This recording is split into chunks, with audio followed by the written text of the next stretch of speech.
ನಮಸ್ಕಾರ. ರಿವ್ಯೂ ಚಾನಲ್ಗೆ ಸ್ವಾಗತ. ನಾನು ಸೌಖ್ಯ ಗಾಂವ್ಕರ್. ಸಿದ್ದರಾಮಯ್ಯ ಸರ್ಕಾರಕ್ಕೆ 1000 ದಿನಗಳ ಸಂಭ್ರಮ, ಸಾಧನಾ ಸಮಾವೇಶ, ಹಕ್ಕುಪತ್ರ ಅದು ಇದು ಅಂದ್ಕೊಂಡು ಶಕ್ತಿ ಪ್ರದರ್ಶನದಲ್ಲಿರೋವಾಗಲೇ ದಾಖಲೆ ಬಿಟ್ಟ ಕಮಲ ಪಡೆ.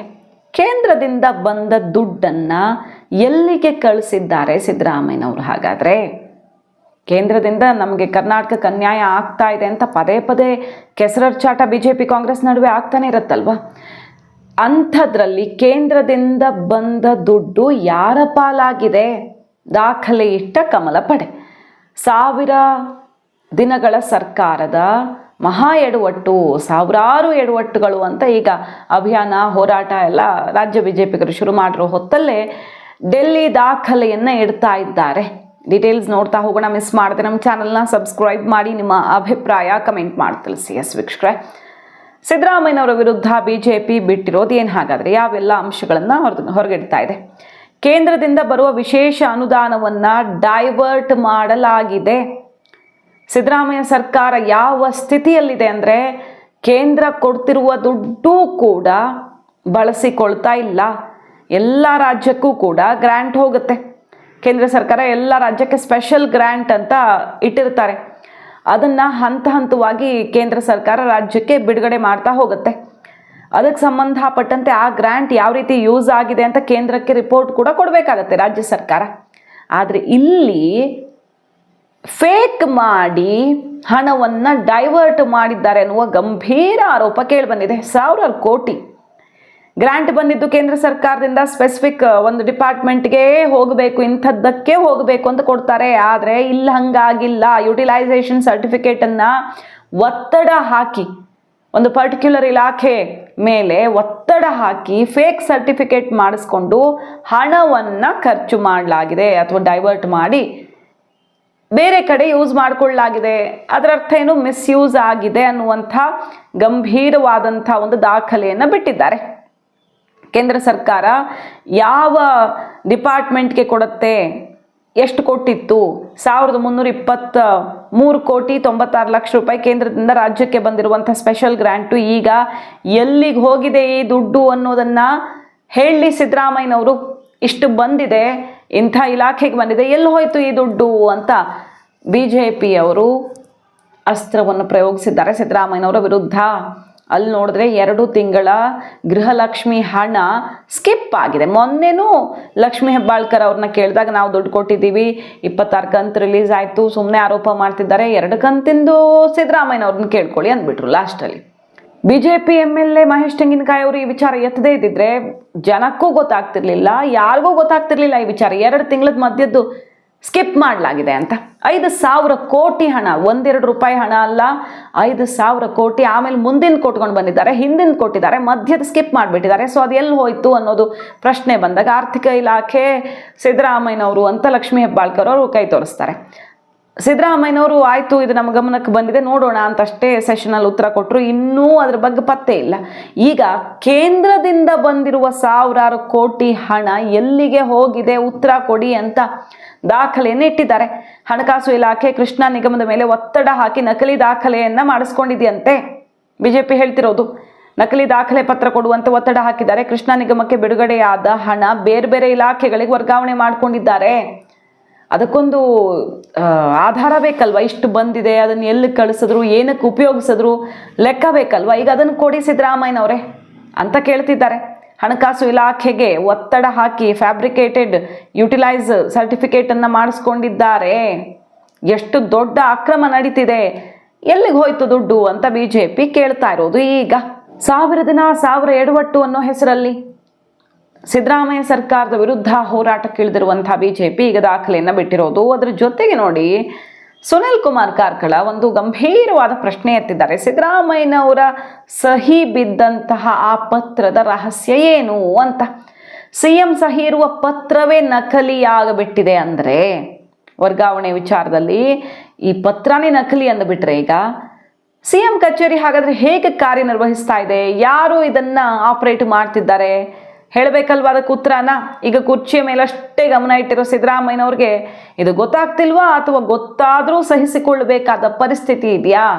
ನಕಲಿ ಅನ್ನೋದೇ ಆದರೆ ಪತ್ರದಲ್ಲಿರುವ ಸಹಿ ಅಸಲಿ ಎತ್ತೇನು ಅದು ಗೊತ್ತಾಗಬೇಕಲ್ಲ. ಪತ್ರ ನಕಲಿ, ಸಹಿ ಏನು ಕಥೆ? ನಕಲಿ ಪತ್ರಕ್ಕೆ ಸಹಿ ಹಾಕಿದ್ರ ಹಾಗಾದ್ರೆ ಸಿದ್ದರಾಮಯ್ಯನವರು? FSL ಕಳಿಸ್ಬೇಕು. CM ಕಚೇರಿ ನಡೆಯುವಂಥ ಬಹುದೊಡ್ಡ ಲೆಟರ್ ಹೆಡ್ ದಂಧೆಯ ಸೀಕ್ರೆಟ್ ಇದು ಅಂತ ಈಗ BJP ಮುಗಿಬಿದ್ದಿದೆ. ದಿನಾಂಕ ಇಲ್ಲದ ಪತ್ರಕ್ಕೆ CM ಹಂಗಾದ್ರೆ ಸಹಿ ಹಾಕಿಬಿಡ್ತಾರ? ಸಹಿ ಹಾಕ್ಸ್ಕೊಂಡವ್ರು ಯಾರು? ತುಂಬ ಕ್ಲೋಸ್ ಇರೋರಾ? ಇದರಿಂದ ಏನು ಲಾಭ ಅವ್ರಿಗೆ? ಎಲ್ಲ ಗೊತ್ತಾಗಬೇಕೀಗ. ಸಿದ್ದರಾಮಯ್ಯನವರು ತನಿಖೆಗೆ ಆದೇಶ ಮಾಡದೆ ಹೋದರೆ, ಇದನ್ನು ಗಂಭೀರವಾಗಿ ತಗೊಳ್ಳದೆ ಹೋದರೆ ಅತಿ ದೊಡ್ಡ ಹಗರಣ ಅಕ್ರಮವೊಂದು ಮುಚ್ಚಿ ಹೋಗ್ಬಿಡಬಹುದು ಅಂತ ಮುಗಿಬಿದ್ದಿದ್ದಾರೆ ಸುನಿಲ್ ಕುಮಾರ್ ಅವರು. ವರ್ಗಾವಣೆ ಮತ್ತೊಂದು ಫೇಕ್ ಲೆಟರ್ ಹೆಡ್ಗೆ ಸಿದ್ದರಾಮಯ್ಯನವರು ಈ ರಾಜ್ಯದ ಮುಖ್ಯಮಂತ್ರಿಗಳು ಡೇಟು ಇಲ್ಲದಂಥ ಆ ಪತ್ರಕ್ಕೆ ಹೆಂಗೆ ಸಹಿ ಮಾಡಿದ್ರು, ಹೊರಗಡೆ ಬರಲಿ ಅಸಲಿಯತ್ತು ಅಂತ ಓಪನ್ ಚಾಲೆಂಜನ್ನು ಹಾಕಿರೋದು BJPಯ ಸುನಿಲ್ ಕುಮಾರ್ ಅವರು. ಇದು ನಂಬರ್ 2 ಅತ್ಯಂತ ಪ್ರಮುಖವಾದಂಥ ಒಂದು ಬೆಳವಣಿಗೆ. ಸಾವಿರದ ಸಮಾವೇಶದ ಹೊತ್ತಲ್ಲಿ ಶಾಕ್ ಎದುರಾಗಿದೆ ಸಿದ್ದರಾಮಯ್ಯ ಸರ್ಕಾರಕ್ಕೆ. ಈಗಾಗಲೇ ನಾವು ನಿಮ್ಮ ಮುಂದೆ ಇಟ್ಟಿದ್ವಿ, 15,000 ಕೋಟಿ ಬೊಕ್ಕಸಕ್ಕೆ ತೆರಿಗೆ ಸಂಗ್ರಹ ಕೋತಾ ಆಗುವ ಮೂಲಕ ಬಹಳ ದೊಡ್ಡ ನಷ್ಟವಾಗ್ತಿದೆ ರಾಜ್ಯ ಸರ್ಕಾರಕ್ಕೆ. ಉಸಿರುಗಟ್ಟಿಸುವಂಥ ಒಂದು ಆರ್ಥಿಕ ಪರಿಸ್ಥಿತಿ, ಅಬಕಾರಿ ಇಲಾಖೆ ಬಿಟ್ಟರೆ ಬೇರೆ ಕಡೆಯಿಂದೆಲ್ಲ ಏನಾಗಿದೆ ಸ್ಥಿತಿಗತಿ ಅನ್ನುವಂಥ ರಿಪೋರ್ಟು ಬೆಚ್ಚಿ ಬೀಳಿಸುವಂತಿತ್ತು ಈ 1000 ದಿನಗಳ ಸಂಭ್ರಮದ ಹೊತ್ತಲ್ಲೇ. ಭ್ರಷ್ಟಾಚಾರದ ಬಗ್ಗೆ ಹೇಳೋದಾದರೆ ವಾಲ್ಮೀಕಿ ಅಭಿವೃದ್ಧಿ ನಿಗಮದಲ್ಲಿ ಆದಂಥ ಹಗರಣ ಇರ್ಬೋದು, ಮೈಸೂರಿನ ಮೂಡ ಹಗರಣ ಇರ್ಬೋದು, ಸ್ಮಾರ್ಟ್ ಮೀಟರ್ ಹಗರಣ ಇರ್ಬೋದು, ಅಬಕಾರಿ ಹಗರಣ ಇರ್ಬೋದು, ಗೃಹಲಕ್ಷ್ಮಿ ಹಗರಣ. ತಮ್ಗೆ ಗೊತ್ತಿದೆ, ಇವತ್ತು ಬೆಳಗಾವಿ ಅಧಿವೇಶನದಲ್ಲಿ ನಮ್ಮ ಶಾಸಕ ಮಿತ್ರರಾಗಿರುವಂತಹ ಮಹೇಶ್ ತೆಂಗಿನಕಾಯಿ ಅವರು ಎತ್ತಿರ್ತಕ್ಕಂಥ ಪ್ರಶ್ನೆ, ಕಳೆದ ಜನವರಿ ಮತ್ತು ಫೆಬ್ರವರಿ ಮಾಹೆಯ ಗೃಹಲಕ್ಷ್ಮಿ ಬಾಬ್ತು 5,000 ಕೋಟಿ ರೂಪಾಯಿಗಳು ಅದು ಎಲ್ಲಿಗೆ ಹೋಗಿದೆ, ಏನಾಗಿದೆ? ಇವತ್ತೂ ಕೂಡ ಹಣಕಾಸಿನ ಸಚಿವರು ಆಗಿರುವಂತಹ ಮಾನ್ಯ ಮುಖ್ಯಮಂತ್ರಿಗಳು ಉತ್ತರ ಕೊಡೋದಕ್ಕೆ ಸಾಧ್ಯ ಆಗ್ತಾ ಇಲ್ಲ. ಮತ್ತೊಂದು ಕಡೆ ರಾಜಕೀಯವಾಗಿ ಅಲ್ಲೋಲ ಕಲ್ಲೋಲ. ಸಿದ್ದರಾಮಯ್ಯನವರ ಕುರ್ಚಿಯನ್ನು ಅಲುಗಿಸೋದಕ್ಕೆ ದೊಡ್ಡ ಟೀಮೇ ರೆಡಿಯಾಗಿ ನಿಂತಿದೆ. ಯಾವಾಗ ಏನಾಗುತ್ತೆ ಅನ್ನೋದು ಗೊತ್ತಿಲ್ಲ. ಡೆಲ್ಲಿಯಿಂದ ಬೇರೆ ವಿದೇಶಕ್ಕೆ ಹೋಗೋರಿಗೆ ಬ್ರೇಕ್ ಬಿದ್ದಿದೆ. ಸಿದ್ದು ಟೀಮ್ ಏನು ರೆಡಿಯಾಗಿ ನಿಂತಿತ್ತು, ಸ್ವಂತ ಅವ್ರ ಆಸೆ ಅಂತ ಸಿದ್ದರಾಮಯ್ಯನವರು ಕೂಡ ಖಡಕ್ ಸಂದೇಶ ಕೊಟ್ಟಿದ್ರು, DK ಕ್ಯಾಂಪ್ಗೆ ಕೌಂಟರ್ ಅನ್ನುವಂತೆ. ಈಗ ವಿದೇಶ ಪ್ರವಾಸಕ್ಕೆ ಬ್ರೇಕ್ ಬಿದ್ದಿದೆ. ಯಾವಾಗ ಏನಾಗುತ್ತೆ ಅನ್ನುವಂಥ ಕ್ಲೈಮ್ಯಾಕ್ಸ್ ಕೌಂಟ್ ಡೌನ್ ಶುರುವಾಗಿರೋ ಹೊತ್ತಲ್ಲಿ ಈಗ ಏನು ನಡೀತಿದೆ ಸಿದ್ದರಾಮಯ್ಯನವರ ಆಫೀಸಲ್ಲಿ, ಸರ್ಕಾರದಲ್ಲಿ ಅನ್ನೋ ಪ್ರಶ್ನೆಯೇ ಎತ್ತುತ್ತಿರೋದು. ಯತೀಂದ್ರ ಅವ್ರ ವಿರುದ್ಧ ಬೇರೆ ಸಿಕ್ಕಾಪಟ್ಟೆ ಆರೋಪಗಳಿವೆ. ಅಲ್ಲಿ ಹಸ್ತಕ್ಷೇಪ, ಇಲ್ಲಿ ಹಸ್ತಕ್ಷೇಪ, ಮತ್ತೊಂದು ಭ್ರಷ್ಟಾಚಾರ ಅಂದ್ಕೊಂಡು ಕಮಿಷನ್ನು, ಪಾರ್ಟ್ನರ್ಶಿಪ್ಪು ಅಂತೆಲ್ಲ ಬೇಕಾದಷ್ಟು ಆರೋಪಗಳಿವೆ. ಈಗ ಆ ನಕಲಿ ಪತ್ರಕ್ಕೆ ಸಹಿ ಹಾಕಿಸ್ಕೊಟ್ಟಿದ್ದು ಯಾರು CM ಹತ್ರ ಅಂತ ದೊಡ್ಡದೊಂದು ದಂಧೆ ಈಗ ಹೊರಗಡೆ ಬಂದಿದೆ ನೋಡಿ ಅಂತ ಮುಗಿಬಿದ್ದಿರೋದು. ಇನ್ನು ಅಶೋಕ್ ಅವರು 2 ಪ್ರಮುಖ ವಿಚಾರಗಳನ್ನು ಎತ್ತಿದ್ದಾರೆ. ಸಿದ್ದರಾಮಯ್ಯ ಸರ್ಕಾರ ಎಂತಹ ಎಡವಟ್ಟುಗಳನ್ನು ಮಾಡ್ತಿದೆ ಅನ್ನೋದಕ್ಕೆ ಇದೊಂದು ಬೆಸ್ಟ್ ಎಕ್ಸಾಂಪಲ್. ಈ ಸರ್ಕಾರದಲ್ಲಿ ಏನು ನಡೀತಿದೆ ಅನ್ನೋದಕ್ಕೆ ಅಂತ ಅವ್ರು ಹೇಳ್ತಿರೋದು. ಕಾಂಗ್ರೆಸ್ ಸರ್ಕಾರದಲ್ಲಿ ನಿವೃತ್ತ ಅಧಿಕಾರಿಗೆ ಪಾಪ ಬಡ್ತಿ ಕೊಡಲಾಗಿದೆ. ಎಷ್ಟು ಮೈಮರೆತಿದ್ದಾರೆ ನೋಡಿ ಇಲಾಖೆಯಲ್ಲಿ, ಒಂದೊಂದು ಕಡೆ ಒಂದೊಂದು ರೀತಿಯಲ್ಲಿ ಅಂತ. ರಾಜ್ಯ ಸರ್ಕಾರದ 20 KS ಅಧಿಕಾರಿಗಳಿಗೆ ಬಡ್ತಿಯನ್ನು ಕೊಟ್ಟಿದೆ, ಅಧಿಕೃತ ಆದೇಶ ಕೊಟ್ಟಿದೆ. ಇದರಲ್ಲಿ ಹಿರಿಯ ಶ್ರೇಣಿಯ ಅಧಿಕಾರಿಗಳಿಗೆ ಪದೋನ್ನತಿ ಕೊಡಲಾಗಿದೆ, ಪ್ರಮೋಷನ್. ಆದರೆ ಆಶ್ಚರ್ಯ ಅಂದರೆ ಸ್ವಯಂ ನಿವೃತ್ತಿ ಪಡ್ಕೊಂಡು ಸ್ವಾಮೀಜಿ ಆಗಿರುವಂತಹ, ಅವತ್ತು HL ನಾಗರಾಜ್ ಆಗಿದ್ರು, ಈಗ ಶ್ರೀ ನಿಶ್ಚಲಾನಂದನಾಥ ಸ್ವಾಮೀಜಿ ಆಗಿದ್ದಾರೆ. ಅವ್ರಿಗೂ ಪ್ರಮೋಷನ್ ಕೊಟ್ಟುಬಿಟ್ಟಿದ್ದಾರೆ. ಈ ಸರ್ಕಾರದ ಅಸಮರ್ಥತೆಯ ಒಂದು ಬೆಸ್ಟ್ ಎಕ್ಸಾಂಪಲ್ ಇದು. ಪೀಠಾಧಿಪತಿಗೂ ಬಡ್ತಿ ಭಾಗ್ಯ ಅಂತ ಒಳ್ಳೆ ಟ್ರೋಲ್ ಆಗ್ತಿದೆ ಸೋಷಿಯಲ್ ಮೀಡಿಯಾದಲ್ಲಿ ಈ ಒಂದು ಬೆಳವಣಿಗೆ. ಅದಾದ ಮೇಲೆ ಇನ್ನೂ ಒಂದು ಪ್ರಮುಖವಾದ ವಿಚಾರವನ್ನು ಶೇರ್ ಮಾಡಿದ್ದಾರೆ. ಇತ್ತೀಚೆಗಷ್ಟೇ ನಿಧನ ಆಗಿದ್ದಂತಹ ಹಿರಿಯ ಪತ್ರಕರ್ತರಿಗೆ ಯಾವ ರೀತಿ ಅವಮಾನ ಮಾಡಿದ್ದಾರೆ, ಬೊಕ್ಕಸದಲ್ಲಿ ದುಡ್ಡಿಲ್ಲದೆ ಸಿದ್ದರಾಮಯ್ಯನವರು ಅಂತ BJP ಮುಗಿಬಿದ್ದಿರೋದು.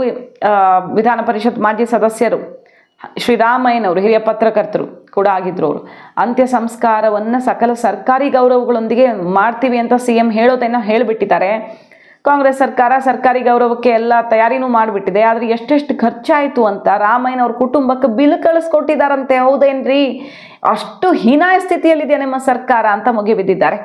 ಲಜ್ಜೆಗೆಟ್ಟ ಸ್ಥಿತಿಗೆ ತಲುಪಿದೆ ನಿಮ್ಮ ಸರ್ಕಾರ ಅಂತ. ಬ್ಯಾರಿಕೇಡು ಸಿದ್ಧತೆ, ಅಳವಡಿಕೆ, ಭದ್ರತಾ ವ್ಯವಸ್ಥೆ, ಲಾಜಿಸ್ಟಿಕ್ ಸಿದ್ಧತೆ, ಹಣ ಪಾವತಿ ಮಾಡಿ ಅಂತ ಪೊಲೀಸರು ಬೇರೆ ಯಾರ್ದೋ ಮೂಲಕ ವ್ಯಾಪಾರಿಯೊಬ್ಬರ ಮೂಲಕ ರಾಮಯ್ಯನವ್ರ ಕುಟುಂಬಸ್ಥರಿಗೆ ಬಿಲ್ ಕೊಟ್ಟಿದೆ ಅನ್ನೋ ಸುದ್ದಿ ನಮ್ಮ ಕಿವಿಗೆ ಬಂದು ತಲುಪಿದೆ. ಸತ್ಯನಾ ಅಲ್ವಾ? ಅದು ಅಷ್ಟು ದುಸ್ಥಿತಿಯಲ್ಲಿದೆಯಾ ನಿಮ್ಮ ಆರ್ಥಿಕ ಪರಿಸ್ಥಿತಿ ಅಂತ ಈಗ ಬಿಜೆಪಿ ಸಿದ್ದರಾಮಯ್ಯನವರ ವಿರುದ್ಧ ಮುಗಿಬಿದ್ದಿರೋದು. ಸೊ ಸಾವಿರದ ಸಮಾವೇಶ ಮಾಡ್ತಿರುವ ಹೊತ್ತಲ್ಲೇ ಸಿದ್ದರಾಮಯ್ಯನವರ ವಿರುದ್ಧ, ಸಿದ್ದು ಸರ್ಕಾರದ ವಿರುದ್ಧ ಈಗ ಬಹಳಷ್ಟು ಇಂತಹ ಎಡವಟ್ಟುಗಳು ಮತ್ತು ಅಕ್ರಮಗಳ ಗಂಭೀರವಾದ ಆರೋಪ ಬರ್ತಾ ಇದೆ. ಅಬಕಾರಿ ಇಲಾಖೆ 2,500 ಕೋಟಿ ಲೂಟಿ, ಸಾಲು ಡ್ರಗ್ಸ್ ಫ್ಯಾಕ್ಟರಿಗಳು, ಬರ ಪರಿಹಾರ ವಿಳಂಬ, ಬೆಲೆ ಏರಿಕೆ ಬಿಸಿ, ಕಾನೂನು ಸುವ್ಯವಸ್ಥೆ ವೈಫಲ್ಯ ಮುಂದುವರಿಯುತ್ತೆ. 1000 ದಿನ 1000 ಸಮಸ್ಯೆ, ಅಭಿವೃದ್ಧಿ ಶೂನ್ಯ, ಭ್ರಷ್ಟಾಚಾರ ಅನನ್ಯ ಅಂತ ಬಿಜೆಪಿ ಇದರ ವಿರುದ್ಧ ಹೋರಾಟ ಮಾಡ್ತಾ ಇದೆ. ಸಿದ್ದರಾಮಯ್ಯನವರು 1000 ದಿನ ಅಂತೂ ಕಂಪ್ಲೀಟ್ ಮಾಡಿದ್ದಾರೆ. ಆದರೆ ಗ್ಯಾರಂಟಿಯ ಒತ್ತಡದಲ್ಲಿ ಅಧಿಕಾರ ಉಳಿಸ್ಕೊಳ್ಳುವಂಥ ಸವಾಲಿನಲ್ಲಿ ಅಭಿವೃದ್ಧಿಯನ್ನೇ ಮಾಡದ ಸ್ಥಿತಿ ಬಂದೊದಗಿದೆಯಾ? CAG ರಿಪೋರ್ಟು ಕನ್ನಡಿ ಹಿಡಿದಿತ್ತು. ಕರ್ನಾಟಕ ಗ್ಯಾರಂಟಿಯಿಂದ ಅಭಿವೃದ್ಧಿಗೆ ಬಹಳ ದೊಡ್ಡ ಪೆಟ್ಟು ಬಿದ್ದಿದೆ ಅಂತ. ಈಗ ಅದೇ ರಿಪೋರ್ಟ್ ಬಂತು. ಹೊಸ ಬಜೆಟ್ ಮಂಡಿಸೋಕೆ ಹೊರಟಿರೋ ಹೊತ್ತಲ್ಲಿ ಬಂಡವಾಳ ವೆಚ್ಚಕ್ಕೆ ಕೊಡೋದಿಕ್ಕೇನೆ ದೊಡ್ಡ ಕೊರತೆ ಆಗುತ್ತೆ. ಯಾಕಂದರೆ ತೆರಿಗೆ ಸಂಗ್ರಹಕ್ಕೆ ಮಹಾ ಹೊಡೆತ ಬಿದ್ದಿದೆ. ಸೊ ಅಭಿವೃದ್ಧಿಗೆ ಕಟ್ ಮಾಡಲೇಬೇಕಾದ ಸಂಕಷ್ಟದ ಸ್ಥಿತಿಯಲ್ಲಿ ಸರ್ಕಾರ ಸಿಕ್ಕಾಕೊಂಡಿದೆ ಅನ್ನೋ ರಿಪೋರ್ಟ್ಸ್ ಎಲ್ಲ ಸಿಡಿದಿವೆ. ಈಗ ರಾಜಕೀಯವಾಗಿಯೂ ಸಂಕಷ್ಟ ಮತ್ತು ಆರ್ಥಿಕವಾಗಿಯೂ ಉಸಿರಾಡದಂಥ ಪರಿಸ್ಥಿತಿ ರಾಜ್ಯ ಸರ್ಕಾರಕ್ಕೆ ಬಂದೊದಗಿದೆಯಾ ಅನ್ನೋದಕ್ಕೀಗ ಸಿದ್ದರಾಮಯ್ಯನವರೇ ಕ್ಲಾರಿಟಿ ಕೊಡಬೇಕು. ಈ ಎಲ್ಲ ಪ್ರಶ್ನೆಗಳಿಗೆ ಮಾಹಿತಿ ಇಷ್ಟ ಆಗಿದ್ರೆ ಮಿಸ್ ಮಾಡದೆ ನಮ್ಮ ಚಾನಲ್ನ ಸಬ್ಸ್ಕ್ರೈಬ್ ಮಾಡಿ. ನಮ್ಮ ಮುಂದಿನ ಎಲ್ಲ ವಿಡಿಯೋ ಅಪ್ಡೇಟ್ಸ್ ನಿಮ್ಮನ್ನು ತಲುಪಬೇಕಂದ್ರೆ ಪಕ್ಕದಲ್ಲಿರೋ ಬೆಲ್ ಐಕಾನ್ ಕ್ಲಿಕ್ ಮಾಡೋದನ್ನು ಮರಿಬೇಡಿ. Thank you.